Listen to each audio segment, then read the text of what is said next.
Debajo de una casa común, en un vecindario donde nunca pasa nada, encontraron algo que no figuraba en ningún plano. No era una grieta, no era una tubería, era una puerta sellada. La casa había sido construida hace más de 40 años. Según los registros oficiales, el subsuelo solo tenía cimientos. Ninguna habitación, ningún pasillo, nada más. Todo parecía normal, hasta que comenzaron las renovaciones. El martillo golpeó el suelo y el sonido fue distinto. No seco, no sólido, sonaba hueco. Al retirar la primera capa de concreto, apareció una superficie metálica oxidada, cubierta de polvo acumulado durante décadas. No tenía manija, no tenía bisagras visibles. Era una plancha sellada directamente contra el suelo, como si alguien hubiera querido asegurarse de que nunca fuera abierta. En el centro había una marca grabada. No era un número, no era un símbolo conocido. Nadie supo decir qué significaba. Los propietarios pensaron que se trataba de una bodega antigua, algo olvidado con el paso del tiempo. Pero cuando llevaron los planos originales a un arquitecto, su reacción fue inmediata.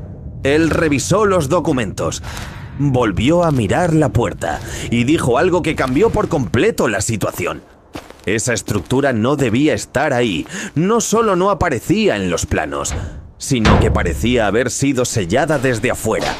Y entonces hizo una pregunta que nadie pudo responder. Si esto se cerró así, ¿qué era tan importante mantener encerrado? El arquitecto pidió ver los planos originales, no copias digitales, los documentos reales. Los propietarios trajeron una carpeta vieja guardada durante años en un archivo municipal. Las hojas estaban amarillentas, dobladas en las esquinas, con anotaciones hechas a mano y medidas precisas trazadas con regla. El arquitecto los colocó en el suelo del subsuelo, justo frente a la estructura sellada. Se agachó, encendió la linterna y empezó a leerlos en silencio. Según esos planos, la casa había sido construida con cimientos directos sobre tierra firme. No figuraba ningún sótano, ninguna cámara, ningún espacio técnico adicional, nada bajo el nivel del suelo. Comenzó a medir, marcó distancias entre muros, comparó alturas, revisó espesores. Usó una cinta métrica. Luego volvió a medir con una regla metálica más corta, como si no confiara del todo en el primer resultado. Al principio pensó que se trataba de un error suyo. Volvió a medir. Los números no coincidían. Según sus cálculos, debajo del piso había más espacio del que físicamente debería existir. No era una diferencia enorme, pero era constante. Y eso era lo preocupante. El arquitecto explicó que ese tipo de desviaciones no se producen con el paso del tiempo ni por asentamientos normales del terreno, tampoco por errores de obra. Para que existiera ese espacio adicional, alguien tuvo que excavar más profundo de lo necesario y luego cubrirlo con cuidado.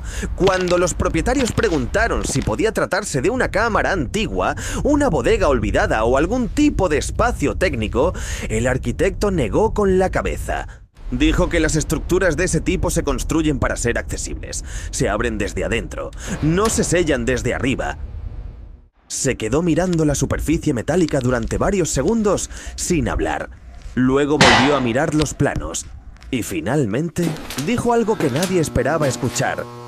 Esto no es un error de construcción. Hizo una pausa. Esto fue hecho a propósito. Y lo que haya ahí abajo, alguien se aseguró de que no apareciera en ningún registro. Durante varios minutos nadie dijo nada. La estructura seguía ahí, integrada al suelo, inmóvil, como si siempre hubiera formado parte de la casa.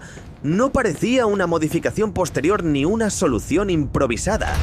Parecía algo planeado desde el inicio. Algo que había sido tenido en cuenta antes incluso de levantar los muros. El arquitecto no recomendó abrirla. No dijo que fuera peligroso. No habló de riesgos, ni de consecuencias técnicas, ni de posibles daños estructurales.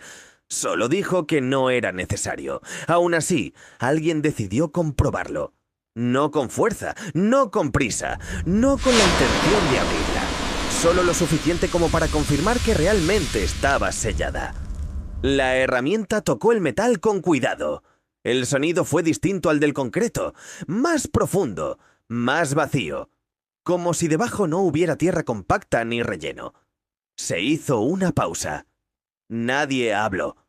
El segundo contacto fue apenas más firme. No fue un golpe. Fue una presión breve, controlada, aplicada durante un segundo, quizá menos. Entonces ocurrió algo que ninguno había anticipado. El polvo sobre el suelo comenzó a moverse lentamente, desplazándose hacia arriba como si desde abajo alguien hubiera empujado aire a través de una abertura mínima.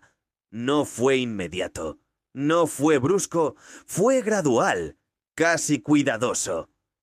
El movimiento se detuvo por sí solo, sin explicación clara. Durante varios segundos no pasó nada más. Nadie reaccionó. Nadie habló. Pero la sensación cambió. El aire se volvió distinto, más denso, más caliente. No era una corriente, no era un cambio de temperatura normal. Era algo localizado, difícil de definir, pero evidente para cualquiera que estuviera ahí.